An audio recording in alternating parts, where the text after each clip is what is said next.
السلام علیکم ورحمۃ اللہ وبرکاتہ۔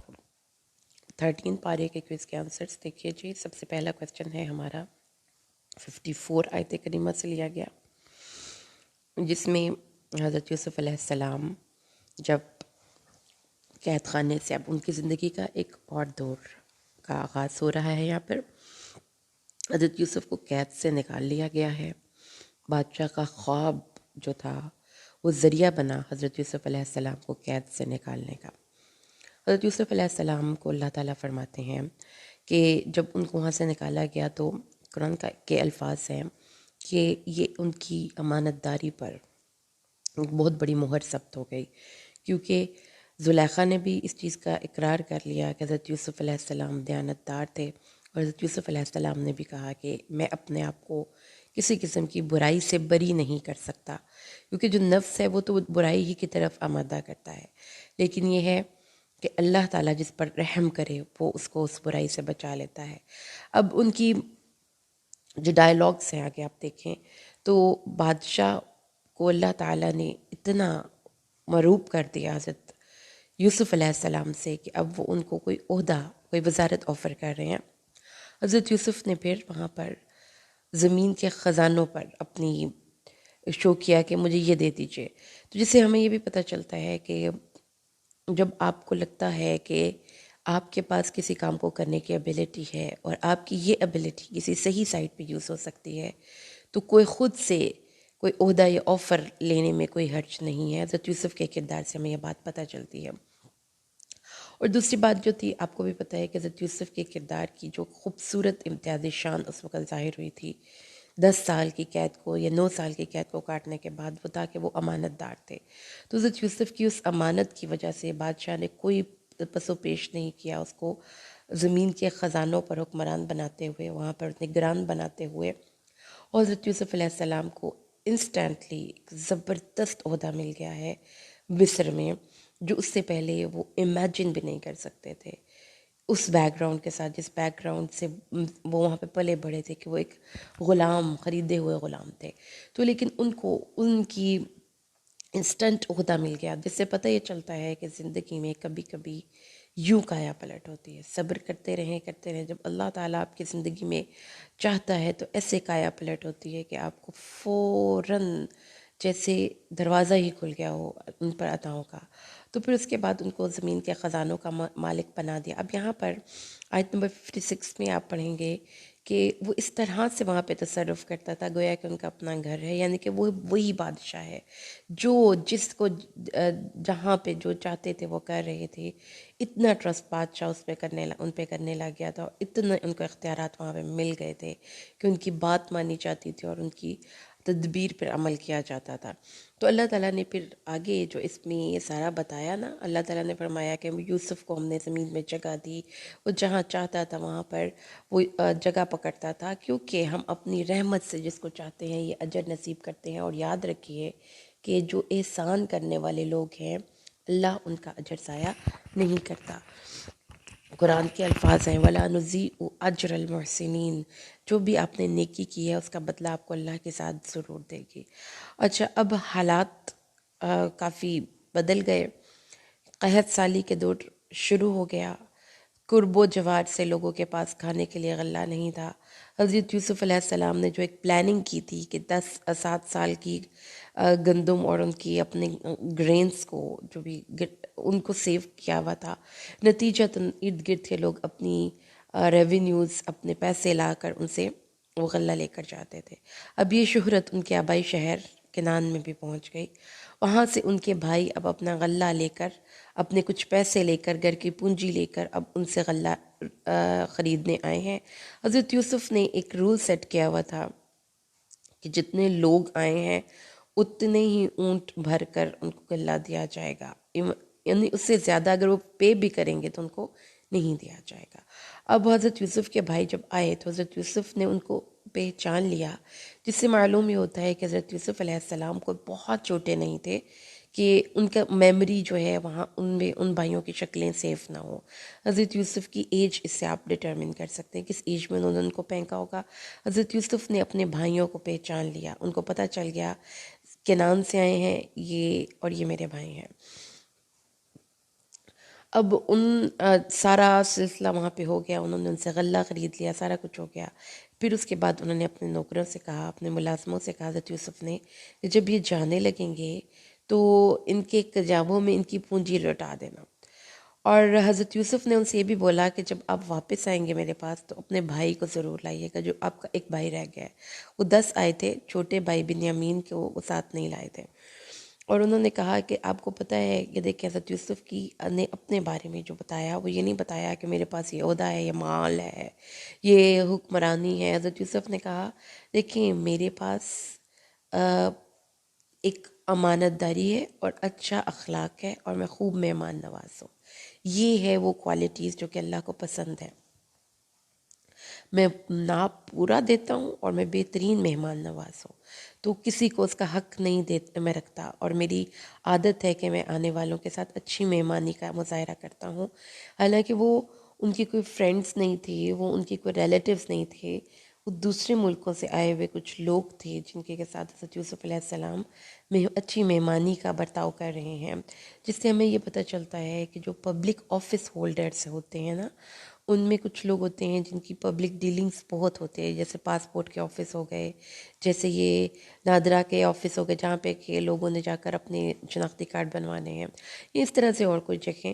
تو ان جگہوں پر بھی یہ کوالٹیز پیغمبرانہ صفت رکھتی ہیں کہ آپ آنے والوں کو اکرام دیں اور ان کے پرابلم سولو کریں. آپ ان کے یہ مسائل کھڑے نہ کریں، جو کہ ہمارا پاکستانی سیڈلی کہنا پڑتا ہے کہ کلچر ہے کہ وہ تعاون نہیں کرتے آنے والوں کے ساتھ اور ان کو پریشان کرتے ہیں. تو پیغمبروں کی یہ صفت نہیں ہوتی. پیغمبرانہ اخلاق یہی ہے کہ آپ انسانوں کے ساتھ ان بہت ہی عمدہ طریقے سے بیہیو کریں. اور ساتھ ہی دھمکا بھی دیا کہ اگر نہیں لاؤ گے تو تمہیں کوئی غلہ نہیں ملے گا. پھر انہوں نے کہا ہم ضرور اپنے والد کو اس کے سلسلے میں بہکا لیں گے. اور پھر جب وہ واپس گئے تو انہوں نے پھر اپنے باپ سے کہا کہ دیکھیں غلہ تو لانا ضروری ہے، ہمارے شہر میں مل نہیں رہا آٹا، اور غلہ تو اب بھائی کو ساتھ لے جانا پڑے گا اور پھر جا کر آٹا لانا پڑے گا. تو کہ حضرت یوسف علیہ السلام کے جو والد تھے حضرت یعقوب، انہوں نے اجازت مانگی تو وہ ان کو دے نہیں رہے تھے اجازت. لیکن بادل نخواستہ جب اجازت دی تو انہوں نے بڑا پہلے نا طنز سے کہا اچھا اس کی یوں حفاظت کرو کہ جیسے اس کے بھائی کی تھی. تو جس سے ہمیں جو ہنٹ ملتا ہے قرآن پاک کا وہ یہ ہے کہ حضرت یعقوب نے ان کی اس فیبریکیٹڈ سٹوری پر یقین نہیں کیا تھا. جو جھوٹ انہوں نے گھڑا تھا اس پر حضرت یعقوب نے یقین ابھی تک نہیں کیا. حالانکہ حضرت یوسف کو وہ جگہ مل گئی ہے کہ جو اللہ تعالیٰ نے بہت ہی ان کے انعام عطا کیا ہے. لیکن اتنا عرصہ، کتنا کو ٹائم گزرا ہوگا اپنے مائنڈ سے سوچیں نا، اتنا عرصہ گزر جانے کے باوجود بھی وہ اپنے اس مقصد میں کامیاب نہیں ہو پائے کہ حضرت یعقوب کے دل سے بیٹے کی محبت ختم کر دیں، اور نہ ہی اس مقصد میں کامیاب ہو پائے ہیں کہ اپنے اس جھوٹ کو سچ ثابت کر سکیں. ابھی تک حضرت یعقوب ان کو جھوٹا تصور کرتے ہیں.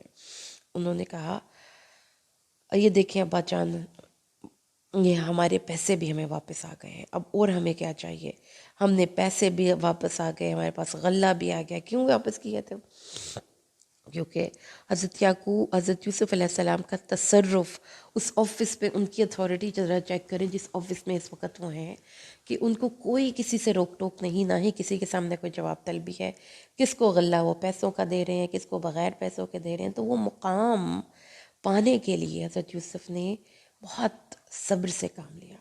تو اگر آپ کی زندگی میں بھی کوئی بڑے مشکل حالات ہیں تو صبر اور تقوی کے بیس پر اللہ کی مدد کی حصول کی کوشش کرتے رہیے. حضرت یعقوب علیہ السلام انہوں نے اس پونجی کو دیکھ کے بڑے خوشی کا اظہار کیا کہ پیسے بھی آ گئے، غلہ بھی آ گیا، اگلی دفعہ بھائی کو بھیجیں تو ایک اونٹ کا غلہ زیادہ ملے گا اور ہم اس کی حفاظت کریں گے، ہم آپ کو یہ پرومس کرتے ہیں. تو حضرت یعقوب نے کہا ٹھیک ہے پرومس کرو، اللہ تعالیٰ کے نام کا عمر سے وعدہ دو کہ تم اس کے ساتھ وہ سلوک نہیں کرو گے جو تم نے اس کے بڑے بھائی کے ساتھ کیا تھا، اور اس کو واپس لے کر آؤ گے میرے پاس. انہوں نے وعدہ دے دیا. انہوں نے کہا حضرت یعقوب نے، اب دیکھیں جو الفاظ وہ یوز کر رہے ہیں، انہوں نے کہا واللہ علی ما نقول وکیل، اللہ ہمارے کہنے پر وکیل ہے، یعنی یہاں پر وہ اللہ کو اپنی اللہ کو وکالت، اللہ کی وکالت میں، اللہ کی کسٹڈی میں، اللہ کی حفاظت میں اپنے بیٹے کو دے رہے ہیں. جبکہ اس سے پہلے جب یوسف علیہ السلام کو بھیجا تھا تو کہا تھا کہ مجھے ڈر ہے کہ اس کو بھیڑیا نہ کھا جائے اور تم اس کی حفاظت نہ کر سکو گے. تو یہ ڈفرنس بھی یہاں پر آپ نے نوٹ کرنا ہے کہ جب ہم کوئی چیز اللہ کی حفاظت میں دیتے ہیں، فار دا ٹائم بینگ اگر وہ ہماری آنکھوں سے اوجھل ہوتی ہے تو وہ پھر بھی محافظ اللہ اس کا ہوتا ہے. اپنی حفاظت ہر چیز میں یہ سوچنا کہ میں کر سکتا ہوں، یہ بالکل غلط سوچ ہے، نمبر 1. نمبر 2 دیکھیے کہ حضرت حنہ، جو کہ یہاں پہ چونکہ پیرنٹنگ کی ایک ٹیکنیک ہم ڈسکس کر رہے ہیں، تو اس میں دیکھیے کہ حضرت حنہ نے اپنی بیٹی حضرت مریم کو جب جنم دیا تھا تب بھی انہوں نے یہ دعا کر دی تھی کہ اللہ اس بیٹی کو اور اس کی اولاد کو میں شیطان سے تیری پناہ میں دیتی ہوں. تو شیطان سے جب وہ پناہ میں ہو گئیں تو اللہ نے ان کی دماغ، ان کی سوچوں کی حفاظت بھی کی اور ان کی عزت کی حفاظت بھی کی. تو یہ بہت بڑی ہمیں خبر مل گئی قرآن سے کہ کیسے آپ نے اپنے بچوں کی حفاظت کرنی ہے، ان کو اللہ کی حفاظت میں دینا ہے. پھر اس کے بعد 67 آیت میں حضرت یعقوب نے کہا اپنے بیٹوں سے کہ ایک دروازے سے داخل نہ ہونا بلکہ مختلف دروازوں سے داخل ہونا. حکمت کیا تھی اس میں؟ اوبیسلی ایک تو یہ تھا کہ حضرت یعقوب کو اپنے بیٹوں کو نظر لگ جانے کا خوف تھا. دوسری چیز یہ تھی کہ سوسائٹی میں وہاں پر جب وہ جاتے تو لوگ سسپیشیس ہو جاتے کہ اتنے زیادہ لوگ ایک شہر میں کیا کرنے آئے ہیں. ایک ہی وضاحت آ کے لوگ شاید کوئی تخریب کاری وغیرہ کے ارادے سے نہ آئے ہوں اور لوگ ان کو پریشان نہ کریں. اس لیے ان دونوں پریکاشنز کے تحت حضرت یعقوب نے ان کو ڈفرینٹ دروازوں سے داخل ہونے کا کہا. لیکن اللہ تعالیٰ نے فرمایا کہ یہ تدبیر ان کی تقدیر کے فیصلے کو نہ روک سکی. یعنی حضرت یعقوب کے جو سب سے چھوٹے بیٹے تھے حضرت بنیامین، ان کے اوپر جو تکلیف یا جو بھی ان کو شرمندگی، امبیرسمنٹ فیل کرنی پڑی اپنی چوری کے الزام پر، ان کی یہ تدبیر ان کے اس معاملے سے ہٹا نہ پائی. اور دوسری چیز آپ کو جیسے کہ ہم نے ڈسکس کیا ہے کہ نظر بد ایک برحق ہے، اور اگر نظر بد کسی کو لگے یا لگنے کا خدشہ ہو تو اس کو پھر وہ مسنون دم پڑھ کر ہی اپنے بچے کو یا خود اپنے گھر کو، اپنی فیملی کو اللہ کے پروٹیکشن میں دینا چاہیے. اور نظر بد کا مسنون دم کیا ہے؟ بسم اللہ ارقیقا، بسم اللہ ارقیقا من کل شیء یؤذیکا من شر کل نفس او عین حاسد اللہ یشفیکا. یہ پڑھنا چاہیے، یہ رسول صلی اللہ علیہ وآلہ وسلم سے مروی ہے. اچھا، اس کے بعد جب حضرت یوسف علیہ السلام کے دربار میں وہ گئے تو ان کو کھانا بھی کھلایا، ان کو ضیافت بھی کی اور خود اس میں شامل ہوئے. اتنی ان کو آنر دیا. جیسے آپ دیکھیں نا بادشاہ کے محل میں بادشاہ خود آنر کے ساتھ ان کے ساتھ بیٹھا ہوا ہے، تو وہ بڑا ان کو فیل ہو رہا تھا کہ ہماری بڑی عزت ہو رہی ہے بھائی. اور جب دیکھا کہ حضرت بنیامین کے ساتھ حضرت یوسف علیہ السلام خود کھانے میں شریک ہوئے، یوں انہوں نے نشست بنائی کہ 2-2-2، اور پھر حضرت بنیامین جو تنہا رہ گئے ان کے ساتھ حضرت یعقوب شامل ہوئے، اور پھر انہوں نے اپنی آئیڈینٹی ریویل کر کے کہا کہ دیکھو میں تمہارا بھائی ہوں، اب جو تم جو کرتے رہے ہیں نا اس میں تم غم نہ کھاؤ. تو غم نہ کھاؤ کے لفظ سے ہمیں جو بات پتہ چلتی ہے وہ یہ ہے کہ حضرت یعقوب کے جو باقی بیٹے تھے، 10 بیٹے تھے جو سگے بھائی تھے، حضرت یوسف کے چھوٹے بھائی کے ساتھ بھی وہ جو ایک امتیازی سلوک نہ روا رکھتے تھے. جیسا کہ وہ کہتے ہیں نا کہ جو ایک سوتیلے پن کی جو ایک وتھ تھی، جو پنجابی کا لفظ ہے کہ وتھ تے سجنا وتھ ہوندی ہے پاویں ہووے وال برابر، وہ جو ایک وتھ تھی نا وہ نہیں، وہ ختم کر رہے تھے کہ یہ ہمارا بھائی نہیں ہے.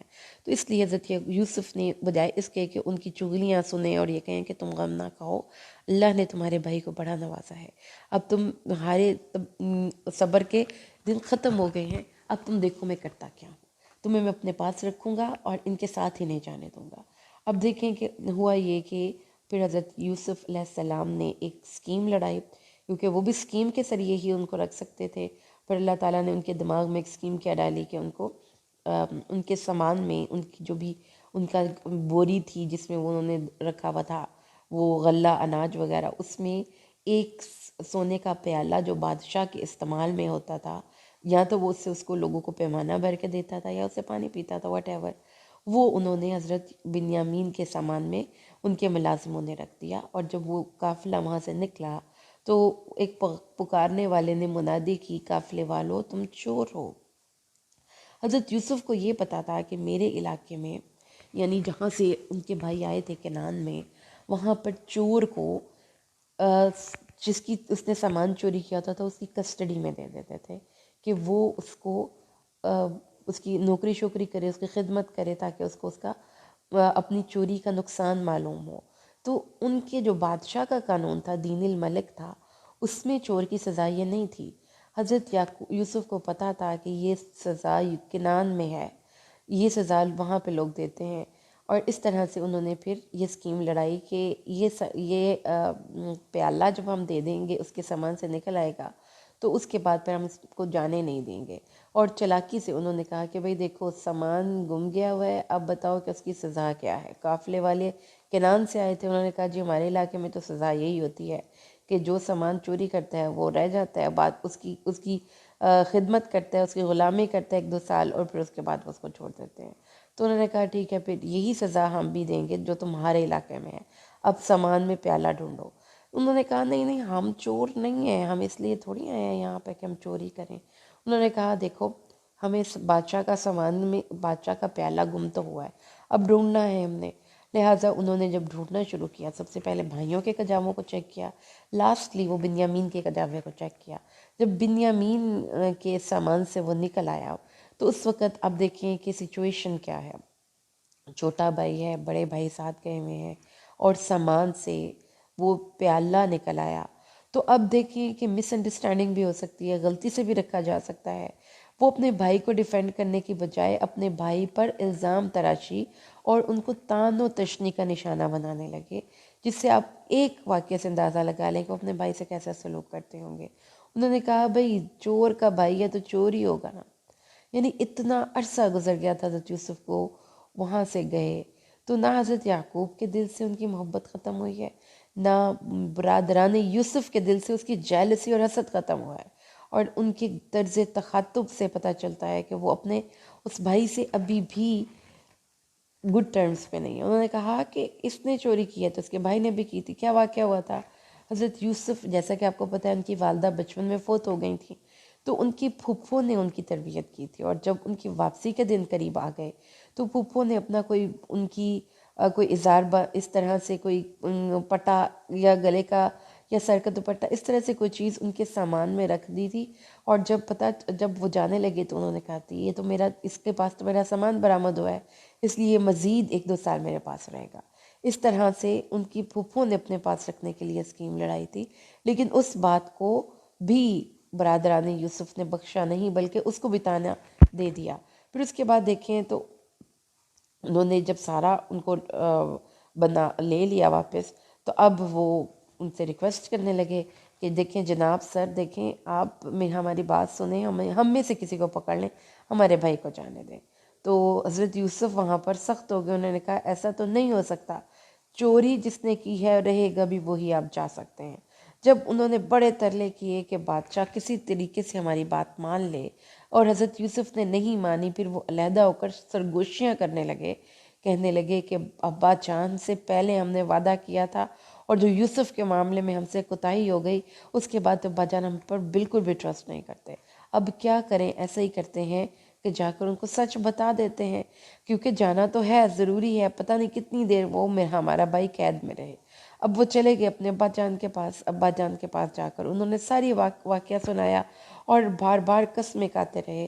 انہوں نے کہا کہ کیا نام لیتے ہیں، ہم جس قافلے میں تھے ان سے پوچھ لیں، ہم جہاں پہ ٹھہرے ہوئے تھے وہاں اس بستی سے پوچھ لیں، آپ کو یہ لگتا ہے کہ ہم جھوٹ بولتے ہیں، ہم سچے ہیں، ہم سچ کہہ رہے ہیں کہ ان کو انہوں نے گرفتار کر لیا۔ اس دفعہ تو سچ کہہ رہے تھے، لیکن حضرت یعقوب ان کی بات کا یقین نہیں کر رہے تھے۔ انہوں نے کہا اچھا ایک اور گھڑا ہوا جھوٹ، ایک اور فیبریکیٹڈ لائے، ایک اور تم لوگوں کی طرف سے شرارت اور خباثت، کوئی نہیں، میں صبر کروں گا، اور اللہ کی ذات پر بھروسہ کرتا ہوں، اور اللہ ہی پر ہر توکل کرنے والے کو بھروسہ کرنا چاہیے۔ اب اتنا سا کہہ کر وہ رونے لگ گئے ادھر، اور کہنے لگے ہائے یوسف، یوسف کی یاد کا زخم بھی تازہ ہو گیا نا۔ تو بچوں نے بجائے اس کے کہ اپنے باپ کی دلجوئی کریں، وہ کہنے لگے یوسف یوسف یوسف، مر جائیں گے ابا جان آپ یوسف کو یاد کر کر کے، یا کوئی بیماری لگوا لیں گے، تفتح تذکر یوسف، تم یوسف کو یاد ہی کرتے رہو گے ہمیشہ، یہاں تک کہ تم اس یوسف کو یاد کر کر کے بیمار ہو کر گھل جاؤ، مر جاؤ، ہلاک ہو جاؤ۔ تو انہوں نے کہا میں اپنے ظاہر ہو جانے والے دکھ اور اپنی ظاہر ہو جانے والی بے قراری، یعنی کہ بے قراری تو ان کے دل میں تھی، لیکن جب وہ چھوٹا بیٹا بھی گیا تو وہ بے قراری بڑھ کر ظاہر ہو گئی۔ تو انہوں نے کہا کہ میں اپنی ظاہر ہو جانے والی بے قراری کی فریاد اور اب اللہ ہی کی طرف کرتا ہوں، اور میں اللہ کی طرف سے وہ ساری باتیں جانتا ہوں جو تم نہیں جانتے۔ اب جاؤ میرے بچوں، جا کر یوسف اور اس کے بھائیوں کی تحقیق کرو اور ان کے بارے میں غور پوچھو لوگوں سے، اور اللہ کی رحمت سے نا امید نہ ہو، اپنے بھائیوں کو تلاش کرو، چھوٹے بھائی کے لیے کوئی مقدمہ کوئی اس طرح سے، اور بڑے بھائی کے بارے میں پوچھ گچھ کرو، اور اللہ کی رحمت سے نا امید نہ ہو۔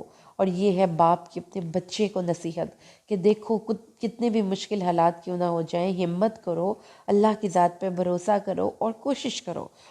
پھر جب بھائی اپنے بھائی کے پاس گئے تو اس بھائی نے پھر اپنے بھائیوں کو اپنے پاس پونجی لے کر گئے اور کہنے لگے کہ بھائی جان، یا ایھا العزیز، سر ہمارے پاس تو پیسے بھی نہیں، صدقہ کر دیجئے، تھوڑا سا لے کر آئے ہیں اور ہمیں پونجی دے دیجئے۔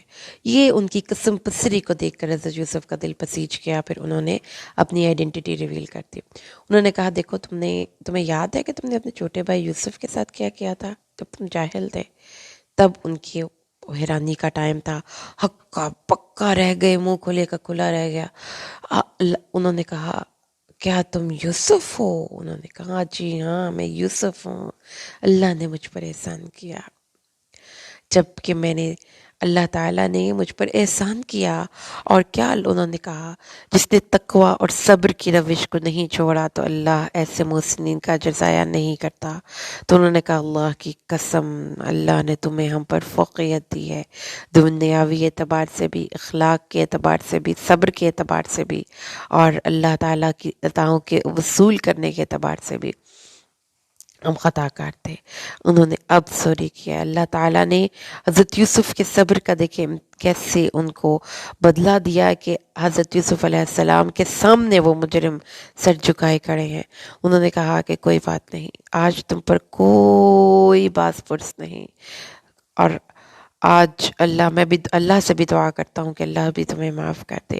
تو ایسا عمدہ اخلاق اور معافی بھی اس حالت میں جب آپ بدلہ لینے پر پوری طرح سے قادر ہوں۔ اور انہوں نے کہا جائیں میری یہ قمیص لے جائیں اور ابا کے چہرے پر ڈال دیجیے گا، ان کی نگاہ بینا ہو جائے گی۔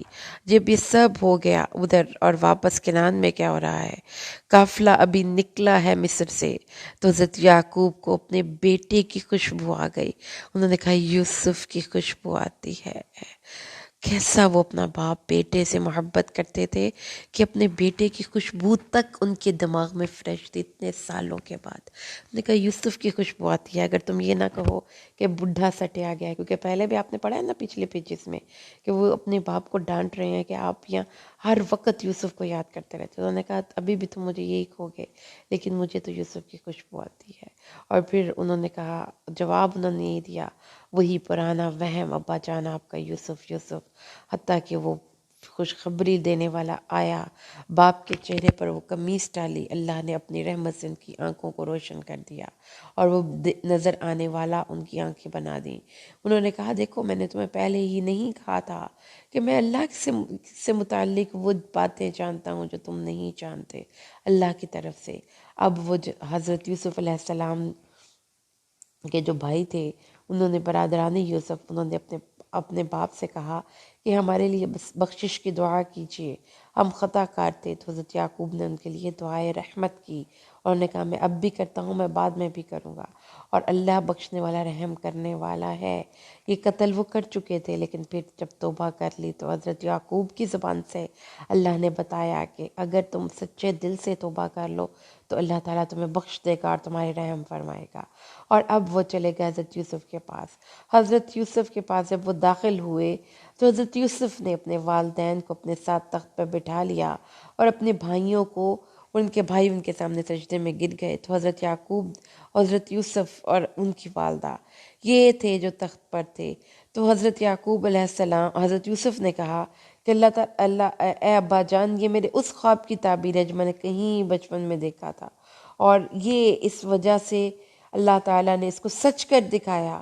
میرے ساتھ میرا رب بڑا مہربان ہے، جب اس نے مجھے کنویں سے نکالا، جب اس نے مجھے قید سے نکالا، جب اس نے میرے بھائیوں میں اور مجھ میں محبت پیدا کر دی، اس سے پہلے کہ شیطان ہمارے درمیان وسوسہ اندازیاں کر کے نفرتیں پیدا کرتا تھا۔ اور اس لیے اللہ تعالیٰ نے حضرت یوسف علیہ السلام کا کردار پیش کیا ہے کہ وہ ایک عمدہ مثالی بھائی تھے، جنہوں نے اپنے بھائیوں کی بے اعتنائیوں پر صبر کیا اور مکمل طور پر اللہ کے حکموں کے مطابق زندگی گزاری۔ اس کے بعد تو انہوں نے کہا اب یہ دیکھیں کہ اب نعمت کے مل جانے پر کیسے شکر گزاری ہوتی ہے، کہ نہ ہی کسی پر ظلم ہوتا ہے اور نہ ہی کسی پر زیادتی ہوتی ہے، اور بدلہ لینے کی قدرت کے باوجود معافی ہوتی ہے، اور اللہ کی نعمتوں کا اظہار اور اللہ کی نعمتوں کا زبان سے اقرار ہوتا ہے۔ تو انہوں نے حضرت یوسف نے کہا اے اللہ، تو نے مجھے بادشاہت دی، تو نے مجھے خواب کی تعبیر سکھائی، تو آسمان اور زمین کا پیدا کرنے والا ہے، دنیا اور آخرت میں میرا ساتھی ہے، مجھے مسلمان ہونے کی حالت میں فوت کرنا اور مجھے اپنے نیک بندوں کے ساتھ ملانا، آمین۔ اس کے بعد اللہ کے نبی کو اللہ مخاطب ہو کے کہہ رہے ہیں اے نبی، یہ اخبار غیب میں سے ہم تمہیں پڑھ کر سناتے ہیں، یہ اس لیے تم اس وقت ان کے پاس نہیں تھے، اس لیے اللہ تعالیٰ نے اپنے علم سے تمہیں یہ ساری باتیں بتائی ہیں۔ اس کے بعد دیکھیں تو جی ہمارے آ جاتا ہے آیت نمبر 108 ہے، جس میں کہ اللہ تعالیٰ نے اپنے نبی صلی اللہ علیہ وسلم سے کہا کہ اے نبی کہہ دیجئے حاذی سبیلی، یہ ہے میرا راستہ۔ کون سا؟ یعنی کہ نجات کا راستہ رسول صلی اللہ علیہ وسلم ہی کی پیروی کرنے پر مشتمل ہے۔ اگر آپ صلی اللہ علیہ وسلم کی نقش قدم پر چلیں گے تو نجات ہے۔ اور کس کے لیے نجات ہے؟ جو اللہ کی طرف داعی ہے، جو اللہ کی طرف ادعو الی اللہ، میں اللہ کی طرف بلاتا ہوں۔ کسی بھی انسان کو جب یہ مقام مل جاتا ہے تو وہ نبی جیسی ڈیوٹی اس کو مل جاتی ہے، اور وہ نبی جیسے مقام کو بھی ڈیزرو کرتا ہے، یعنی اللہ کی طرف سے انعامات اور اکرام کو۔ اس کے بعد جی جو بھی اللہ کی طرف بلانے والے لوگ ہیں، اللہ تعالیٰ کے نبی کے راستے پر چلنے والے لوگ ہیں۔ سورۃ الرعد اور آیت نمبر 14 ہے۔ نیکسٹ ہمارا کوئز کا کوسچن بن رہا ہے، سورۃ رعد کی آیت نمبر 3 سے کوسچن ہمارا لیا گیا ہے۔ رعد جو ہے وہ کڑک کو کہتے ہیں، جو بادل گرجتے ہیں، ان کے نام کی یہ سورت ہے۔ اللہ تعالیٰ فرماتے ہیں یہ ہے وہ کتاب جو اللہ نے نازل کی آپ کے ساتھ، آپ کی طرف حق کے ساتھ، لیکن اکثر لوگ ایمان نہیں لاتے۔ اللہ وہ ہے جس نے بلند کیا بغیر ستونوں کے آسمان۔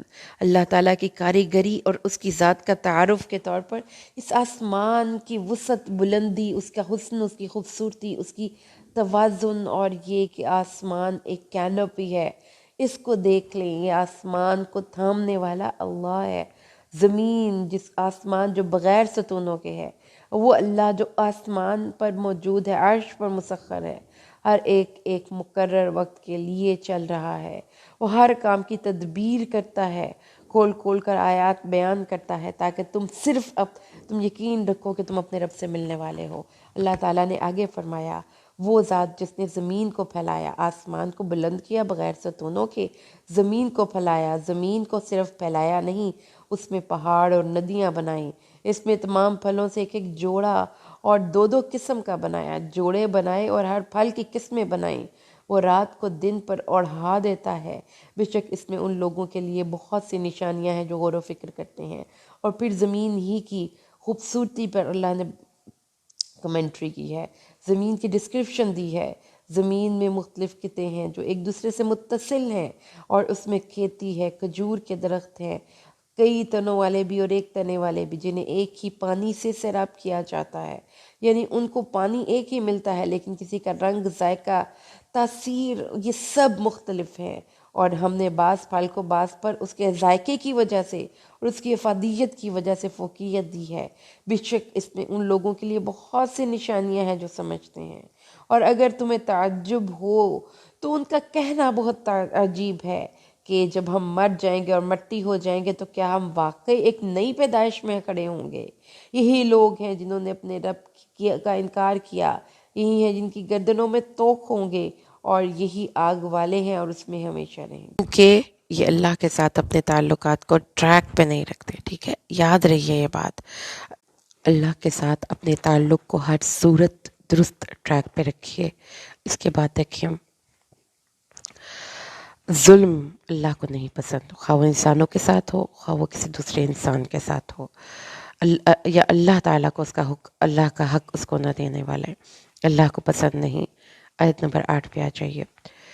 اللہ جانتا ہے ہر اس مادہ کے پیٹ کے رحم مادر میں جو ہے، جو وہ اٹھائے ہوئے ہے، یا وہ چیز جو رحم کم کرتے ہیں، یا وہ چیز جو زیادہ کرتے ہیں. رحم کیا زیادہ کرتے ہیں، رحم کیا کم کرتے ہیں، اس میں کب حمل ٹھہرتا ہے اور کب حمل وضع ہو جاتا ہے.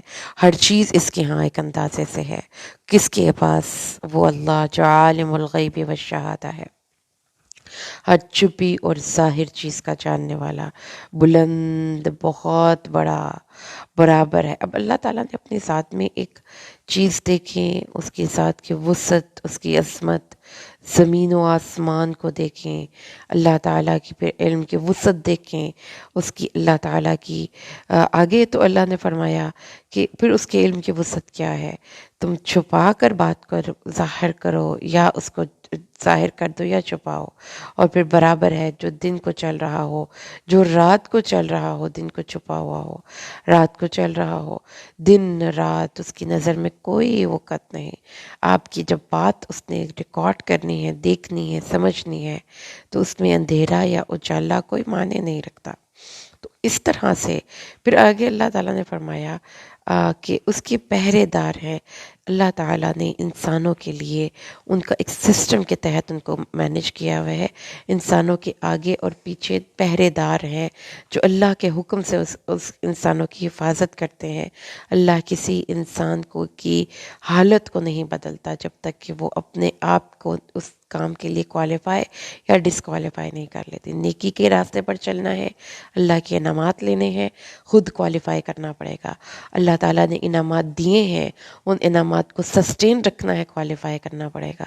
اگر آپ اپنے اندر کو تبدیل کر لیتے ہیں تو اللہ وہ نعمت بھی آپ سے چھین لیتا ہے. یہی اللہ نے فرمایا کہ خدا نے آج تک اس قوم کی حالت نہیں بدلی، نہ ہو جس کو خیال خود آپ اپنی حالت کے بدلنے کا. اور پھر اس کے بعد اللہ نے فرمایا کہ اللہ کے جب اللہ فیصلہ کر لیتا ہے کسی قوم پر کسی برائی کو پہنچانے کا، تو پھر کوئی اس کو روکنے والا اس کے علاوہ کوئی نہیں، اور اللہ کے علاوہ ان کا کوئی اور مددگار نہیں. جی آگے چلیں تو ہمارے پاس آتی ہے تسبیح. قرآن پاک میں مختلف مقامات پر اللہ تعالیٰ نے مختلف مخلوقات کی تسبیح کے بارے میں بات کی، پرندوں کی، پہاڑوں کی، اور پھر اس کے بعد اس کے اللہ تعالیٰ کی بڑے بڑے جو جلیل القدر اللہ تعالیٰ کے فرشتے ہیں ان کی، اللہ کا عرش اٹھانے والے فرشتوں کی. اور اس کے بعد حدیث میں آتا ہے کہ پانی میں بھی تسبیح کرتی ہیں، چیونٹیاں بلوں میں تسبیح کرتی ہیں، اور پھر کائنات کی ایک ایک چیز صبح اور شام اللہ کے ذکر اور تسبیح کرتی ہے. پھر آپ نے حضرت داود کے قصے میں پڑھا کہ پہاڑ تسبیح کرتے تھے، پرندے تسبیح کرتے تھے حضرت داود کے ساتھ. اور آج ہمیں پتہ چلا کہ جو رعد ہے یعنی کڑک ہے وہ بھی اللہ کی تسبیح کرتی ہے. تو یہ ایک بڑا عظیم الشان وظیفہ ہے. سبحان اللہ و بحمدہ عدد خلقہ و رضا نفسہ و زینت عرشہ و مداد کلماتہ. سبحان اللہ و بحمدہ سبحان اللہ العظیم. یہ دو ایسے کلمات ہیں جو زبان میں بہت ہلکے ہیں اور میزان میں بہت بھاری ہوں گے. سبحان اللہ العظیم و بحمدہ، سبحان اللہ. نبی پاک نے فرمایا یہ چار کلمات مجھے ہر اس چیز سے زیادہ محبوب ہیں جس پر سورج طلوع ہوتا ہے. وہ کون سے ہیں؟ سبحان اللہ والحمد للہ ولا الہ الا اللہ اللہ اکبر. یہ اللہ کی حمد کے ساتھ تسبیح کرتی ہے. گرج، فرشتے بھی اس کے خوف سے لرزتے ہیں. وہ کڑکنے والی بجلیاں بھیجتا ہے، پھر جس پر چاہتا ہے ان بجلیوں کو گرا کر ان کو خاکستر، ان کو راکھ کر دیتا ہے. یعنی یہ جو اللہ کے پاس رحمتیں ہیں یہ عذاب بھی ہو سکتے ہیں. بارش، ہوا اللہ کی رحمت ہے. بادل سے آنے والی بارش اللہ کی رحمت ہے، لیکن وہی چیز جو آپ کے لیے رحمت ہوتی ہے، اگر اللہ چاہے تو وہ آپ کے لیے زحمت بن سکتی ہے۔ تو اس لیے اپنے تعلقات اللہ سے مستوی رکھیں، نہ کہ کسی اور چیز پر بھروسہ رکھیں۔ اس کے لیے پکارنا برحق ہے، اور وہ لوگ جن کو اس کے علاوہ پکارتے ہیں وہ بالکل کوئی جواب نہیں دے سکتے۔ یاد رہے گی یہ بات، کوئی بھی پھر کو ہو، خواہ وہ آپ یہ سوچ کر کسی کے پاس جا کر دعائیں مانگ رہے ہیں کہ یہ اللہ کے پاس ہمارے سفارشی بن جائیں گے، یا یہ کہ یہ قبر والا اللہ تعالیٰ کے سامنے جا کر میری سفارش کر دے گا، یا یہ عرضی اللہ کے سامنے پیش کر دے گا۔ اللہ فرماتا ہے کہ یہ سوچ غلط ہے۔ اللہ کو پکارو تو خالص بلاؤ، اور اس کے علاوہ کسی کو شریک نہ ٹھہراؤ۔ اس شخص کی مثال ہے جس نے کہ اپنے دونوں ہاتھ پانی کی طرف پھیلا دیے تاکہ وہ پانی خود بخود اس کے منہ تک پہنچ جائے، حالانکہ ایسا ہونا ممکن نہیں۔ جس طرح یہ امر محال ہے کہ آپ بغیر اپنی کوشش کیے کسی پانی کو منہ تک پہنچا سکیں، ایسے ہی یہ امر محال ہے کہ اللہ کو راضی کرنے کی کوشش کیے بنا اور عمل کیے بنا آپ کو اپنا مقصد حاصل ہو سکے۔ تو یہ خوبصورت قرآن پاک کی نصیحت ہے کہ عمل کرنا ہے تو غیر خدائی طاقتوں پر بھروسہ کرنا چھوڑ دیجئے، اللہ پر بھروسہ کیجئے اور اپنے قوت بازو پر بھروسہ کیجئے۔ جب آپ یہ دونوں چیزیں ملائیں گے، تدبیر اور تقدیر، تو اللہ کی مدد شامل حال ہوگی۔ یاد کریں یہ بات کہ رسول صلی اللہ علیہ وسلم نے بھی اپنے حصے کا کام کیا تھا، یعنی پتھر پھینکے تھے، وما رمیت اذ رمیت ولکن اللہ رمی، لیکن اس ہاتھوں کی مٹی کو پھر اللہ نے اس طرح سے اہمیت دی جنگ بدر میں کہ وہ ہر کافر کے نتنوں اور ناک تک پہنچے۔ تو ہمارے کرنے کا جو کام ہے وہ ہم نے کرنا ہے۔ مسٹیک کرتے ہیں وہ لوگ جو یہ سمجھتے ہیں کہ خالی دعاؤں سے مسئلے حل ہو جاتے ہیں، اور مسٹیک کرتے ہیں وہ لوگ جو یہ سمجھتے ہیں کہ خود سب کچھ ان کی قوت بازو میں ہے۔ دعا اور تدبیر، یہ دونوں چیزیں مل کر اللہ تعالیٰ کی رحمت ہماری زندگی میں لانے کا ذریعہ ہے۔ ابھی ہم یہی تسبیح کی بات کر رہے تھے، تو اللہ فرماتا ہے کہ صبح و شام ہر چیز کے سائے اللہ کے سامنے عاجزی سے سجدہ کرتے ہیں۔ صبح اور شام اللہ کو یاد کرنے کے مخصوص وقت ہے۔ اللہ کو سورج طلوع ہونے سے پہلے اور سورج غروب ہونے سے پہلے، یہ خاص اوقات میں اللہ کو خوب کثرت سے یاد کیا کیجیے۔ اس کے بعد آگے چلیں، آیت نمبر 16۔ اے نبی کہہ دیجئے، آسمانوں اور زمین کا رب کون ہے، اور کون ہے جو کسی کے نفع اور نقصان کا مالک نہیں؟ اللہ تعالیٰ کے علاوہ جس نے جو بھی معبود بنا رکھے ہیں، شریک اور کارساز بنا رکھے ہیں، ان کے نفع اور نقصان کے بھی مالک نہیں ہیں۔ پھر اے نبی ان سے کہیے، اندھا اور آنکھ والا کیا برابر ہو سکتے ہیں؟ کیا اندھیرے اور روشنیاں برابر ہو سکتے ہیں؟ نہیں ہو سکتے نا۔ آنکھ والے کی اور اندھے والے انسان کی سوچ، ویژن، ان کی زندگی کو دیکھنے کا انداز ہی مختلف ہوتا ہے۔ جس کے دل میں کفر و نفاق کے پردے پڑ چکے ہوں، جو تعصبات میں اپنے آپ کو بند رکھے، وہ اندھے انسان کی طرح ہے۔ جس کی آنکھیں کام کرتی ہیں، نہ ہی اس کا دماغ اس کو کسی چیز کے بارے میں ہدایت دیتا ہے۔ اللہ تعالیٰ نے فرمایا، اس لیے آنکھیں کھولو اور دیکھو کہ حق کس کا ہے کہ جس کی عبادت کی جائے۔ ہاں، اللہ کے علاوہ اور کسی کی عبادت نہیں کی جا سکتی۔ آیت نمبر 17 پہ آ جائیے۔ اللہ تعالیٰ فرماتے ہیں، اللہ نے آسمان سے پانی نازل کیا۔ پھر اللہ کی آسمان سے اترنے والا پانی کیا ہے؟ اللہ کی رحمت کی دلیل ہے، اللہ کی رحمت کا مظہر ہے۔ جب آسمان سے پانی اترتا ہے تو ہر انسان جو ہوتا ہے اپنی اپنی کیپیسٹی کے مطابق اس رحمت سے حصہ وصولتا ہے۔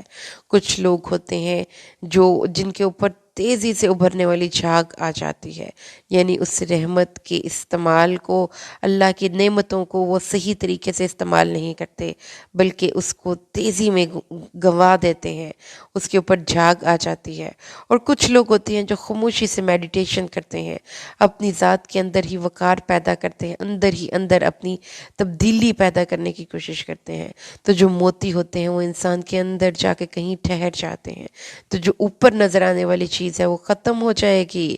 جو بھی ظاہری شان و شوکت اور وقار ہے، جو بھی ظاہرداری ہے، جو جوانی ہے، جو حسن ہے، جو کامیابیاں ہیں، جو اندر روح کے کہیں اندر آپ کے موتی پڑے ہیں، اور جو اللہ کی رحمت کے، اللہ کی معرفت کے، اللہ کے تقوی کے، انہی موتیوں نے آپ کو فائدہ دینا ہے، انہی چیزوں نے آپ کو فائدہ دینا ہے۔ اللہ کہتا ہے اوپر اوپر آنے والی جاگ ختم، اور جو انسانوں کے لیے نفع بند چیز ہے وہ پانی کی تہ میں جا بیٹھے۔ تو جو چیز نفع بخش ہے وہ آپ کے دل کی، آپ کے روح کی، آپ کے شعور کی تہ میں بیٹھ جاتی ہے، اور اللہ تعالیٰ اس چیز کے ذریعے پھر آپ کو لوگوں کے لیے فائدہ مند بناتا ہے۔ جو ٹھہر جاتی ہے دنیا میں وہی چیز ٹھہرتی ہے جو لوگوں کے لیے نفع بخش ہے، اور جو گھاس پھوس ہوتی ہے، جو اس کے اوپر آنے والی جھاگ ہوتی ہے، وہ چلی جاتی ہے۔ اللہ تعالیٰ نے فرمایا کہ وہ لوگ جنہوں نے اپنے رب کو کے لیے استجاب کیا، بہت قبول کی اپنے رب کی بات، دل کی خوشی سے قبول کی، اور خوشی خوشی اللہ کے راستے کا انتخاب کیا، ان کے لیے ان کی نیکیوں سے بڑھ کر اجر ملے گا۔ اور وہ لوگ جو اللہ کی بات کو قبول نہیں کرتے، اگر ان کو ساری دنیا کی سب دولت بھی مل جائے اور وہ اس سے انجوائے کرنے کے بعد اس کو اللہ کے سامنے پیش کر دیں کہ اللہ تعالیٰ یہ لے لے اور عذاب سے چھٹکارا دے دیں، تو تب ان سے وہ قبول نہیں کی جائے گی۔ ان کے لیے برا حساب ہے، اور ان کا ٹھکانہ جہنم ہے، اور یہ برا ٹھکانہ ہے۔ اللہم لا تجعلنا منہم برحمتک۔ کن لوگوں کے لیے؟ جو اللہ کی بات کو سن کر استجاب نہیں کرتے۔ نماز کی آواز کانوں میں پڑتی ہے، حی علی الصلاح حی علی الفلاح، آپ نہیں سنتے تو اللہ تعالیٰ کی اس وعید کے مستحق ہیں۔ کسی نیکی کی طرف دعوت دینے والے شخص کی نیکی کی دعوت کو ریجیکٹ نہ کیا کیجیے۔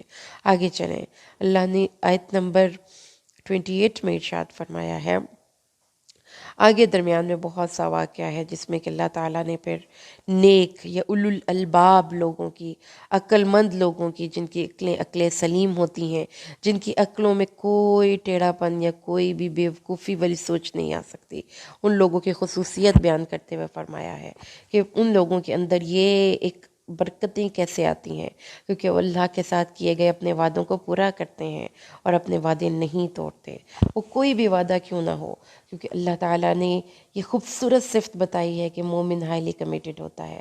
پھر وہ لوگ ان چیزوں کو ملاتے ہیں جن کو ملانے کا اللہ نے حکم دیا، صلہ رحمی کرتے ہیں، اپنے رب سے ڈرتے ہیں اور برے حساب سے ڈرتے ہیں، اپنے رب کے خوبصورت چہرے کے دیدار کے لیے نماز قائم کرتے ہیں، زکوٰۃ ادا کرتے ہیں، اور دن اور رات اور چھپے اور ظاہر خرچ کرتے ہیں، اور پھر جب ان کے ساتھ کوئی برائی پیش آتی ہے تو اس کو اچھائی سے روک دیتے ہیں، نفرتوں کو محبتوں سے ختم کرتے ہیں، وہ غصوں کو ایک دوسرے کے معاف کرنے سے ختم کرتے ہیں، وہ شیطان کے حملوں کو اللہ کی ذات میں آ کر پناہ لینے سے ختم کرتے ہیں، ہر برائی کو اچھائی سے وہ دور کرتے ہیں، اور ایسے ہی لوگوں کے لیے بہت ہی اچھا انجام ہے۔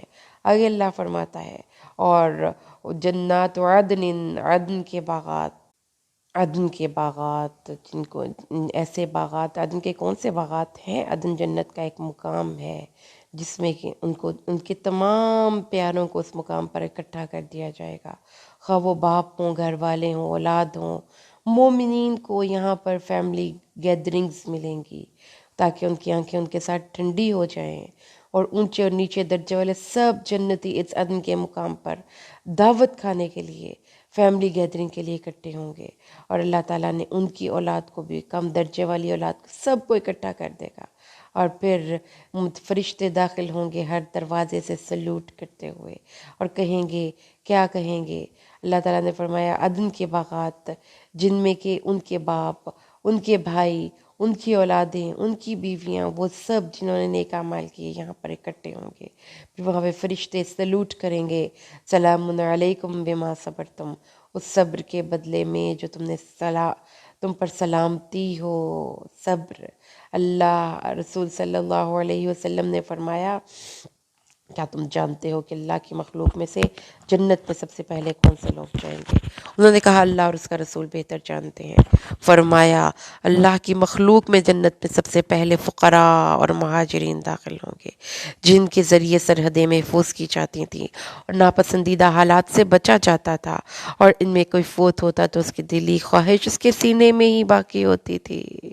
کمزور لوگ تھے، فقیر لوگ تھے، جب دنیا سے جاتے تھے تو خواہش خواہشات ان کے دل میں ہی دفن ہو جاتی تھیں، وہ اسے پورا نہیں کر سکتے تھے، تو اللہ اپنے فرشتوں میں سے جنہیں چاہے گا حکم دے گا، ان کے پاس جاؤ اور انہیں سلام کرو۔ فرشتے کہیں گے ہم تیرے آسمان کے رہنے والے، تیری مخلوقات میں سے چنے ہوئے ہیں، کیا تو ہمیں حکم دیتا ہے کہ ہم ان کے پاس جائیں اور انہیں سلام پیش کریں؟ اللہ فرمائے گا یہ میرے بندے تھے، میری بندگی کرتے تھے، میرے ساتھ کسی کو شریک نہیں کرتے تھے، ان کے ساتھ سرحدیں محفوظ رکھی جاتی تھیں، ان کے ذریعے ناپسندیدہ حالات سے بچا جاتا تھا۔ ان میں کوئی فوت ہوتا تو اس حال میں کہ اس کی دلی خواہش اس کی سینے میں ہی ہوتی اور اس کو پورا نہیں کر سکتا تھا۔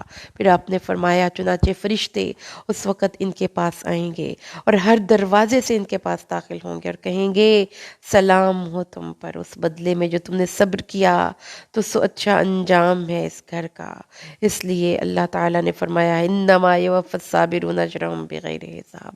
وہ لوگ کہ جب اللہ کا عہد کرتے ہیں تو اس کو پختہ پورا کرتے ہیں، اور وہ لوگ جو اللہ کے عہد کو پختہ کرنے کے بعد توڑتے ہیں اور اس کو کاٹتے ہیں جس کے متعلق اللہ نے جوڑنے کا حکم دیا، اور زمین میں فساد کرتے ہیں، صلہ رحمی پوری نہیں کرتے، رحمی رشتوں کو توڑتے ہیں، یہ فسادی ہیں اور ان کے لیے لعنت ہے اور ان کے لیے برا ٹھکانہ ہے۔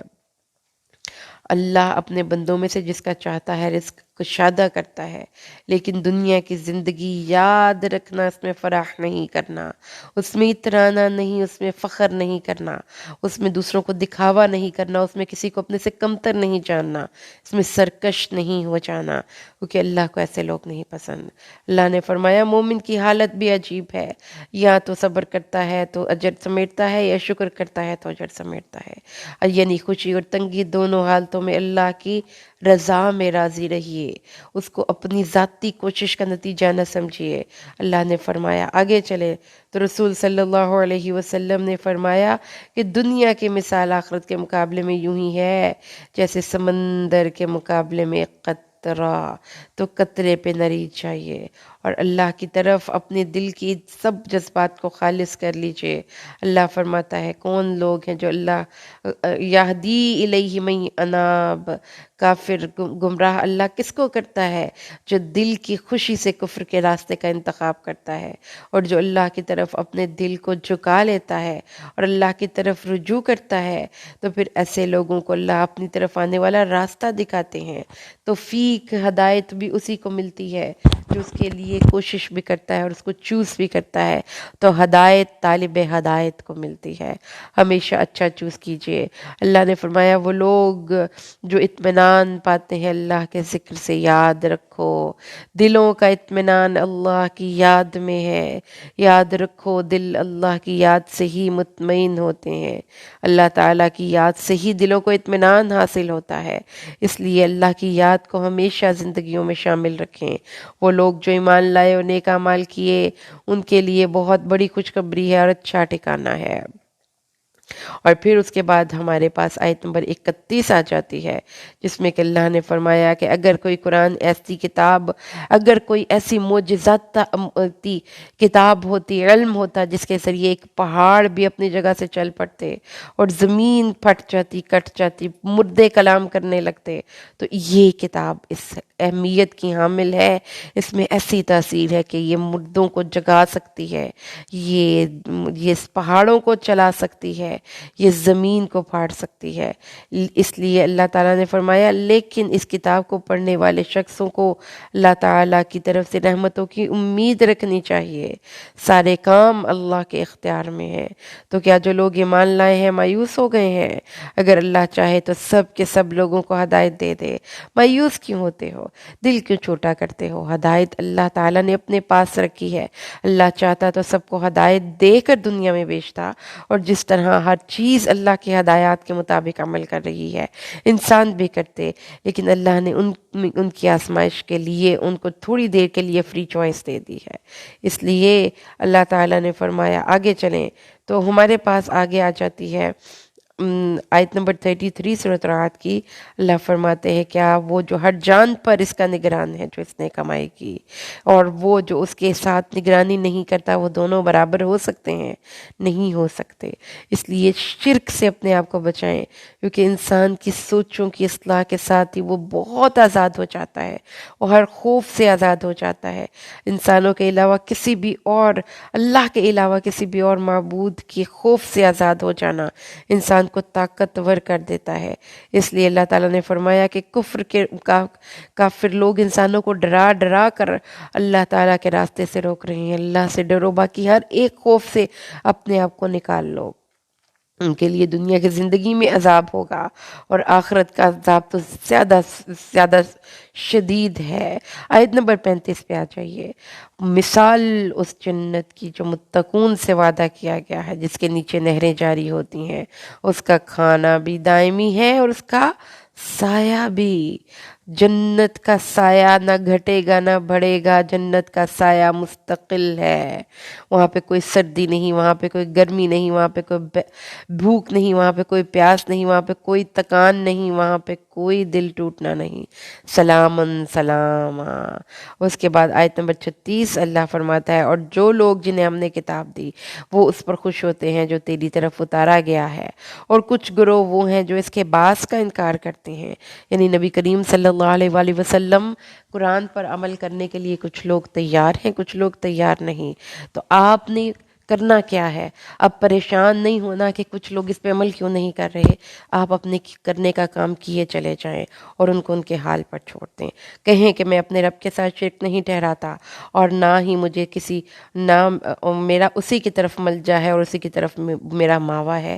یعنی آپ اپنے عمل کی اصلاح کیے چلے جائیے اور قرآن پر عمل کیے چلے جائیے، کیونکہ جو لوگ اس پر ایمان نہیں لاتے وہ قرآن پر عمل نہیں کریں گے۔ آگے چلیں تو اللہ فرماتے ہیں کہ قرآن، یہ اگر ہم زمین کو، کیا وہ نہیں دیکھتے کہ ہم نے زمین کو اس کے کناروں سے اطراف سے کم کرتے ہوئے آتے ہیں؟ تو اس کی تفسیر میں کچھ لوگ کہتے ہیں کہ کافروں پر زمین تنگ ہو رہی ہے، کچھ کہتے ہیں زمین فزیکلی تنگ ہو رہی ہے، یعنی اللہ کی یہ متشابہات میں سے ہیں۔ آگے چلیں تو اللہ تعالیٰ فرماتا ہے کہ ان لوگوں نے جو کافر ہوئے کہا کہ تو کوئی رسول نہیں، نبی کہہ دیجئے کہ میرے اور تمہارے درمیان اللہ کافی ہے، اور وہ شخص بھی میرے اور تمہارے درمیان گواہ کے طور پر آ سکتا ہے، گواہی ہم اس کی لا سکتے ہیں جس کے پاس کتاب کا علم ہوتا ہے۔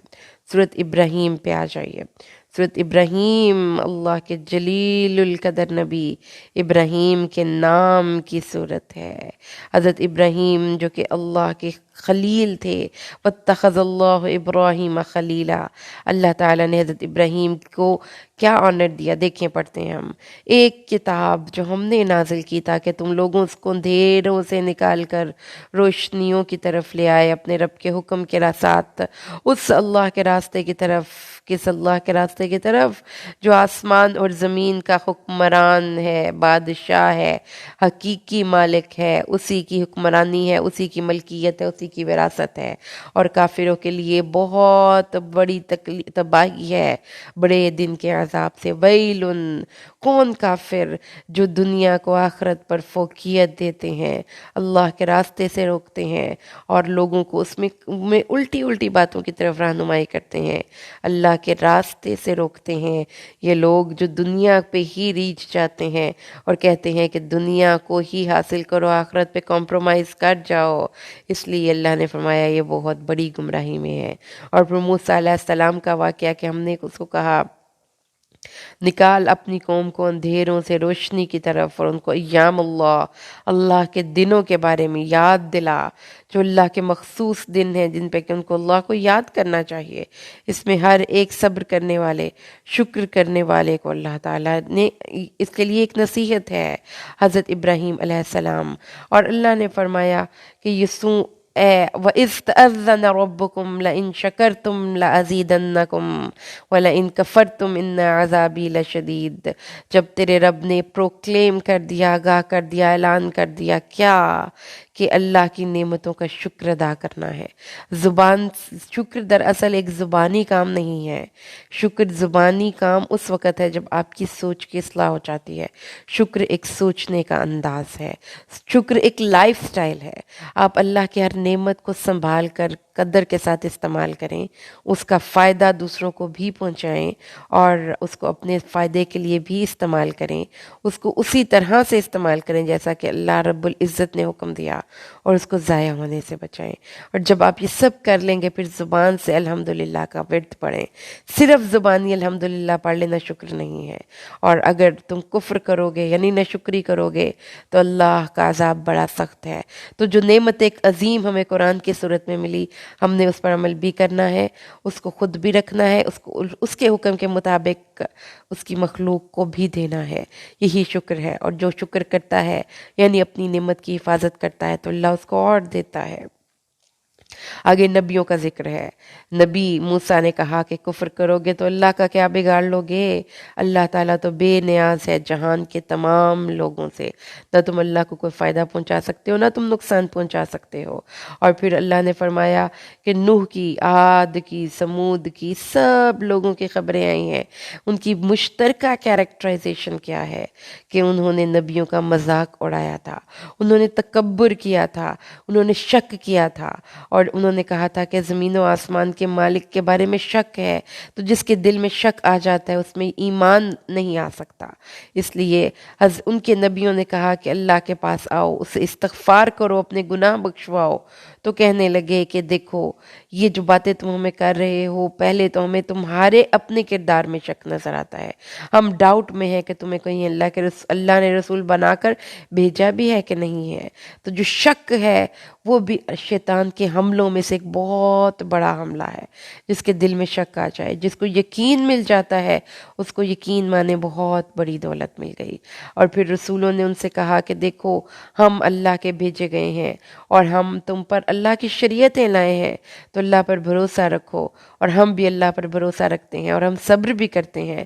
تو رسولوں نے پھر ان تمام لوگوں نے, عاد, ہود, نوح, ان تمام قوموں کے لوگوں نے ان سے یہی کہا کہ تم ہمارے مذہب میں لوٹ آؤ یا ہم تمہیں یہاں سے نکال دیں گے. یعنی اب ان پر پولیٹیکل اور ان پر سوشل پریشرز ڈالے جا رہے ہیں, تمہیں مقدمے چلائے جائیں گے, ہم تمہیں یہاں سے وہاں پر, تمہیں یہاں سے نکلنا ہوگا اور تمہیں ہمارے مذہب میں لوٹنا ہوگا.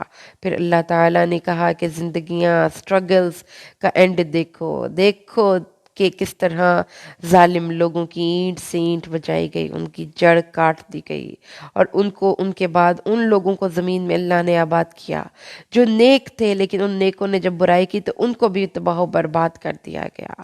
یہ ہے اللہ تعالیٰ نے اپنی ایک صفت اور عادت بیان کی کہ اچھائی کرو گے تو تمہیں اس راستے پر چلنا آسان کر دوں گا, برائی کرو گے تو پھر کیا ہوگا, اللہ تعالیٰ تمہاری قوم کا نام و نشان تک مٹا دے گا, نیست و نابود کر دے گا.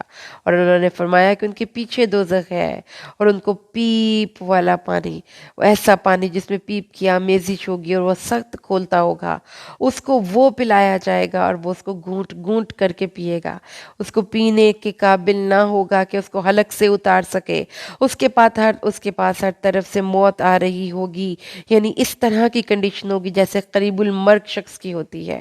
ہر آن کی آن اس کو یہ محسوس ہوگا کہ وہ اب مرا کہ اب مرا, لیکن اس کے پیچھے ایک بہت سخت عذاب ہوگا. اللہم لا تجعلنا منہم برحمتک. ان لوگوں کی مثال جنہوں نے اپنے رب کے ساتھ کفر کیا, یعنی زندگی بھر نیکیاں کرتے رہے لیکن عقیدے کی اصلاح نہ کی.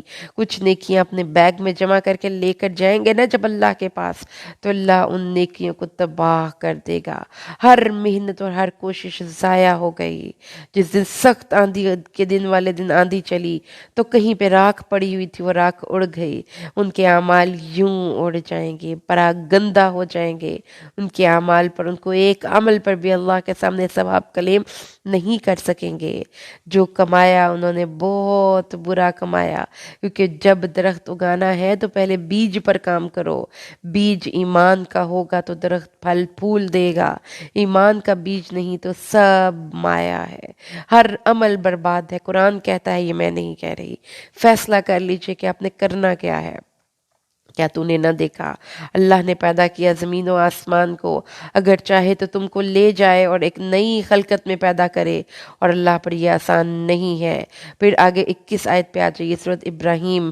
اللہ فرماتا ہے وہ سب کے سب جمع ہوں گے، چل رہے ہیں اللہ کی خاطر، اللہ کے حکم کے مطابق، اللہ کے سامنے کھڑے ہونے کے لیے. وہاں پر کوئی سرکشی اور تکبر نہیں کہ میں نے جانا نہیں. اور غریب اور کمزور لوگ جو فالوورز تھے اپنے لیڈرز کو، برائی کے لیڈر سے کہیں کہ آج کوئی عذاب ہم سے بھی تو تم کافی ہو جاؤ، ہم تمہارے بڑے بڑے فین تھے، تو وہ کہیں گے نہ ہوتے، ہم نے تم لوگوں کو کہا تھا کہ ہمارے پیچھے پیچھے چلو. بھائی آج تو سب کو اپنے حصے کا عذاب مل گیا، اس لیے اپنے حصے کا عذاب تم خود ہی چکھو. یہ سب کرنے کے بعد شیطان جو برائی کا علم بردار ہے، جو برائی کے راستے پر لوگوں کو بڑا مزین کر کے چیزیں دکھاتا ہے، وہ کہے گا کہ اللہ کا وعدہ سچا تھا اور میں نے تم سے جو بھی وعدے کیے وہ جھوٹے وعدے کیے. تو آج مجھے نہ ملامت کرو، آج خود کو ملامت کرو. میں تمہاری فریاد کو پہنچنے والا نہیں ہوں اور تم میری فریاد کو پہنچنے والے نہیں ہوں. میں کفر کرتا ہوں، میں انکار کرتا ہوں ان تمام معبودان کا جو میری عبادت کیا کرتے تھے. کسی معبود کی کسی دعا اور عبادت کو میں ڈس آن کرتا ہوں. اور یاد رکھو کہ پھر اس دن عالم کیا ہوگا. لیکن جو جنتی ہیں، جو ایمان والے ہیں، وہ ایسے باغوں میں جن کے دامن میں ندیاں بہتی ہوں گی، وہاں پر چہل قدمیاں کر رہے ہوں گے اللہ کے اذن سے. اس میں ان کے پاس تحفہ کیا ہوگا؟ سلام. کوئی بیہودہ گفتگو نہیں، کوئی لغو بات نہیں. ہر وقت ہر طرف سے سلامتی، ہر طرف سے سلامتی کے پیغامات آئیں گے. اس لیے اللہ تعالیٰ نے فرمایا کہ اللہ تبارک و تعالیٰ دنیا میں بھی جب ہم نے رہنا ہے تو ہم نے جنتی لوگوں کی خصوصیات کو اڈاپٹ کرنا ہے. تو یاد کر لیں کہ ہمیں ہر وقت السلام علیکم کو عام کرنا ہے، کیونکہ رسول صلی اللہ علیہ وسلم نے بھی فرمایا کہ اے انسانوں، افشوا السلام واطعموا الطعام وصلوا الارحام وصلوا باللیل والناس نیام تدخلوا الجنة بسلام. اے لوگو السلام علیکم عام کرو، اور پھر اس کے بعد کھانا کھلایا کرو، رات کو نمازیں پڑھا کرو اور صلہ رحمی کیا کرو، تم سلامتی کے ساتھ جنت میں داخل ہو جاؤ گے. آئیے قرآن کی ایک اور خوبصورت مثال پڑھیں، آیت نمبر 24 سورۃ ابراہیم. کیا تو نے نہیں دیکھا کہ اللہ نے کیسے مثال بیان کی ہے ایک پاکیزہ بات کی، کلمۃ الطیبہ، پاکیزہ کلمہ، کیسے کہ وہ ایک پاکیزہ درخت کی طرح ہے جس کی جڑیں مضبوط ہیں اور شاخیں آسمان میں ہیں. وہ کون سا درخت ہے؟ وہ کلمہ طیبہ کا درخت ہے، وہ نیک بات کا درخت ہے کہ جس کی جڑ بھی زمین میں پیوست ہو گئی اور جس نے اپنا پھل آسمان تک بلند کر لیا، اور وہ ہر موسم میں اللہ کے حکم سے پھل دے. یعنی سیزنل وہ فروٹ نہ ہو، وہ ہر موسم میں انسان کو فائدہ ہی پہنچائے. وہ خواہ خوشی کا موسم ہے تو بھی، خواہ وہ غمی کا موسم ہے تو بھی، اور رات کے اوقات ہیں تو بھی اور دن کے اوقات ہیں تو بھی. یہ درخت ایمان کا ایسا مضبوط سہارا ہے کہ انسان کو وہ ہر وقت دن اور رات میں اللہ تعالیٰ کی حفاظت میں دے دیتا ہے. اسی طرح ہر موسم میں وہ پھل دیتا ہے. اللہ انسانوں کے لیے مثالیں بیان کرتا ہے تاکہ وہ غور و فکر کریں.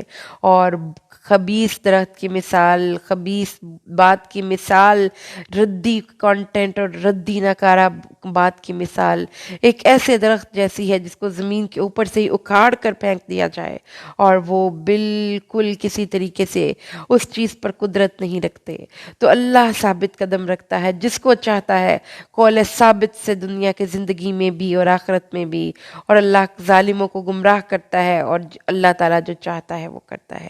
اس لیے کلمہ طیبہ لا الہ الا اللہ جس کا آخری کلام ہوگا وہ جنت میں چلا جائے گا. اور جو کلمہ طیبہ کی بنیاد پر زندگی بسر کرتا رہے گا، اللہ تعالیٰ اس دنیا میں اس کو اطمینان بھی دے گا، ثابت قدمی بھی دے گا اور ڈھیر سارا سکون بھی دے گا۔ آگے اللہ نے فرمایا کہ تو نے اس قوم کو نہیں دیکھا جس نے اللہ کی نعمت کو تبدیل کر دیا اور اپنی قوم کو ہلاکت والے گھر میں لے جا کر ٹھہرا دیا۔ اللہ کی نعمت کو تبدیل کرنا یعنی شکر کی بجائے ناشکری، اور اللہ کی اطاعت کی بجائے معصیت، اور اللہ تعالیٰ اور ایمان کی بجائے کفر۔ اللہ نے فرمایا جو شخص یہ کرتا ہے دل کی خوشی سے تو پھر اللہ تعالیٰ خود اس کا رہنما بن جاتا ہے کہ وہ تباہی کے گھر کی طرف چلا جائے، کیونکہ دل کی خوشی سے اس نے اللہ کے راستے کو چھوڑا ہے۔ وہ ایسی جہنم میں جس میں وہ ہمیشہ رہیں گے، اور وہاں پہ بہت برا ٹھکانہ ہے، اور انہوں نے اللہ کو چھوڑ کر معبود بنا لیے تاکہ وہ ان کو اس کے راستے سے روکیں۔ کہہ دیجئے کہ تم تھوڑا سا فائدہ اٹھا لو، تمہارا لوٹنا آنکھ ہی کی طرف ہے۔ کہہ دیجئے میرے وہ بندو جنہوں نے ایمان لا کرنے کا اعمال کیے اور اللہ کے راستے میں چھپے اور ظاہر خرچ کیا، اس دن کے آنے سے پہلے پہلے یہ دوبارہ صدقہ خیرات کر لو، اللہ کے سامنے جھک جاؤ، عاجزی کر لو، نماز قائم کرو، زکوٰۃ ادا کرو اس دن سے پہلے کہ جس دن نہ کوئی خرید و فروخت اور نہ ہی کوئی دوستی کام آئے گی۔ پاک اللہ تعالیٰ نے فرمایا کہ اس دن کوئی دوست کسی دوست کی طرف سے اللہ کے سامنے جا کے انفلوئنسر نہیں بن سکتا، اور نہ ہی یہ کہ اللہ تبارک و تعالیٰ کے سامنے کوئی مزدوری، کوئی خرید و فروخت کام آتی ہے۔ اللہ وہ ذات ہے جس نے پیدا کیا آسمان اور زمین کو 6 دنوں میں۔ اللہ نے زمین و آسمان کو 6 دنوں یا 6 وقفوں میں پیدا کیا، پھر اس نے تمہارے لیے پھلوں سے رزق نکالا، تمہارے لیے کشتیوں کو کام میں لگایا تاکہ سمندر میں اس کے حکم سے چلیں، تمہاری خاطر دریاؤں کو مسخر کر دیا، سورج اور چاند کو مسخر کر دیا جو کہ دائبین ہیں، جو کہ ایک دستور کے مطابق چلنے، ایک دائرے کے مطابق چلنے والے ہیں، اور تمہارے لیے دن اور رات کو کام میں لگا دیا۔ یہ نعمتیں کافی نہ تھیں تو جو تم نے سوال کیا اللہ نے وہ تمہیں دے بھی دیا، پھر بھی اللہ کی نعمتوں کو اگر شمار کرو تو گن نہ پاؤ گے۔ ان سب کے باوجود اللہ تعالیٰ کا انکار کرتے ہو۔ اللہ تعالیٰ کہتا ہے انسان ظالم ہے، انکار کرنے والا ہے۔ اور یاد کیجئے جب ابراہیم نے کہا اے میرے پروردگار اس گھر کو امن والا شہر بنا دے اور مجھے اور میرے بیٹے کو اس چیز سے بچائی رکھنا کہ میں ہم بتوں کی عبادت کریں۔ مکہ کی آباد کاری کا واقعہ حضرت ابراہیم کے ساتھ کنیکٹ ہے کہ انہوں نے اپنی بیوی اور اپنے بچے کو مکہ میں چھوڑ کر گئے جہاں پر اس وقت کوئی آبادی نہیں تھی، اور اپنی اللہ کے حکم کی تعمیل میں وہ وہاں پر اپنی اولاد اور اپنی بیوی کو چھوڑ گئے۔ تو یہ سارا واقعہ اب اس کے بیک گراؤنڈ میں آپ پڑھیں گے۔ انہوں نے اللہ سے دعا کی تھی کہ اللہ تعالیٰ جب وہ بیت اللہ کی تعمیر کر رہے تھے کہ اللہ تعالیٰ اس گھر میں امن آئے، اس گھر میں کسی قسم کی کوئی بد امنی نہ ہو۔ حضرت ابراہیم کی دعاؤں میں وسعت اور ان کی وزڈم ذرا ہم دیکھیں گے کہ امن ایک بہت بڑی نعمت ہے اور خوف ایک بہت بڑی آزمائش ہے۔ راضی فرماتے ہیں ایک عالم سے پوچھا گیا اگر آپ کو بیماری اور خوف میں سے کسی ایک کا انتخاب کرنے پر مجبور کیا جائے تو آپ کیا انتخاب کریں گے؟ انہوں نے فرمایا بیماری۔ انہوں نے کہا کہ اس میں آدمی کھا پی اور سو تو سکتا ہے، خوف میں اس سے بھی محروم ہو جاتا ہے۔ آپ ایک بکری کا تصور کریں جس کی ٹانگ ٹوٹ جائے، وہ کھاتی پیتی رہے گی، سو بھی جائے گی، مگر ایک تندرست بکری جس کے سامنے بھیڑیا ہو، نہ وہ کھا پی سکے گی نہ آرام کرے گی، حتیٰ کہ وہ خوف سے مر بھی سکتی ہے۔ اس لیے اللہ تعالیٰ نے اپنی نعمت کا اظہار کیا کہ میں نے قریش کو خوف سے امن دیا ہے، اور یہ اللہ کی بہت بڑی نعمت ہے۔ انسان بے خوف ہو جائے تو بے خوف کیسے انسان ہوتا ہے؟ جب وہ کسی قسم کی ہر خیالی یا تصوراتی مخلوقات کے خوف سے، ہر بت اور ہر شیطان کے خوف سے اپنے آپ کو نکال لیتا ہے۔ تو اللہ نے کہ نبی صلی اللہ علیہ وسلم حضرت ابراہیم علیہ السلام نے اللہ سے کتنی جامع دعا کی، اللہ اس شہر میں بے خوفی پیدا فرما، اس شہر میں کوئی بھی خوف نہ ہو، نہ بارش کا، نہ بھوک کا، نہ سیلاب کا، نہ کسی ظالم بادشاہ کا۔ اللہ اس امن شہر کو امن والا شہر بنا دے اور دیکھیں کہ اس وقت حرمین شریفین، حرم، اس میں تو آپ کسی پتے کو بھی نہیں توڑ سکتے، وہ بھی امن والا ہے۔ اور اللہ نے حضرت ابراہیم نے فرمایا اے میرے رب، بے شک انہوں نے مجھے بہت سے لوگوں کو گمراہ کر دیا، یعنی شیطانوں نے، تو اب جو میرے پیچھے چلا وہ مجھ سے ہے، جس نے میری نافرمانی کی تو اس کو تو بخش دینا، معاف کر دینا، لیکن جو میں امامت جس کی کر رہا ہوں وہ وہی لوگ ہیں جو تیرے راستے کو مانتے ہیں اور چلتے ہیں۔ پھر انہوں نے کہا اے میرے پروردگار، بے شک میں نے اپنی اولاد میں سے کچھ کو اس آبادی میں آباد کیا جس میں کوئی کھیتی نہیں اگتی، تیرے حرمت والے گھر کے پاس، اے اللہ، تاکہ وہ نماز قائم کریں، تو اپنی اولاد کی قربانی دی اس گھر کو آباد کرنے کے لیے کہ اس گھر کو آباد کرنا ہے تو اس کے لیے کسی نہ کسی کو تو جانا پڑے گا، یہ مشکل فیصلہ تو کرنا پڑے گا، یہ میں امام ہوں، مجھے تو اس گھر کے لیے قربانی دینی پڑے گی، قربانی دی ہے۔ تو حضرت ابراہیم کی کہانی بتاتی ہے محبت کوئی بھی قربانی کے بغیر نامکمل ہے۔ وہ نماز قائم کریں تو کچھ لوگوں کے دل ایسے کر دے کہ وہ اس کی طرف مائل رہیں، انہیں پھلوں سے رزق عطا فرماتا کہ وہ شکر کر سکیں۔ حضرت حاجرہ کے بارے میں آپ نے سب نے پڑھا ہوا ہے کہ انہوں نے اپنے اسماعیل بیٹے کو لے کر اس مکہ کو آباد کرنے کے لیے اکیلی رہیں، پھر وہاں پر ان کے پانی سے آب زمزم پیدا ہوا حضرت اسماعیل کی، اور پھر اس کے بعد وہاں پر آبادی ہوئی، اور پھر اس کے بعد وہ بڑھتی بڑھتی اس مقام پر پہنچ گئی کہ پھر وہاں پر اللہ نے اس گھر کو، حرمت والے گھر کو تعمیر کروایا، اور وہ پھر لوگوں کے لیے ایک مصوبہ، بار بار لوٹنے کی جگہ بنا، جائے قرار بنا۔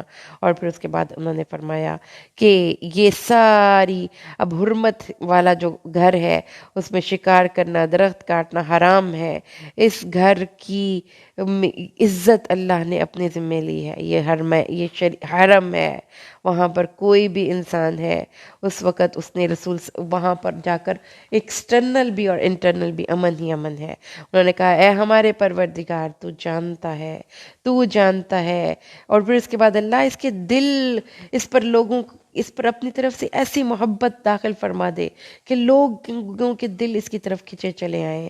اے اللہ، تو جانتا ہے جو ہم چھپاتے اور ظاہر کرتے ہیں، اور اللہ سے کوئی بھی چیز مخفی نہیں، نہ آسمانوں میں نہ زمین میں۔ تمام تعریفیں اللہ کے لیے ہیں، وہ جس نے مجھے بڑھاپے میں آ کر بیٹے اور پوتے کی خوشخبری دی، اسماعیل، اسحاق اور یعقوب۔ اللہ تیرا شکر ہے۔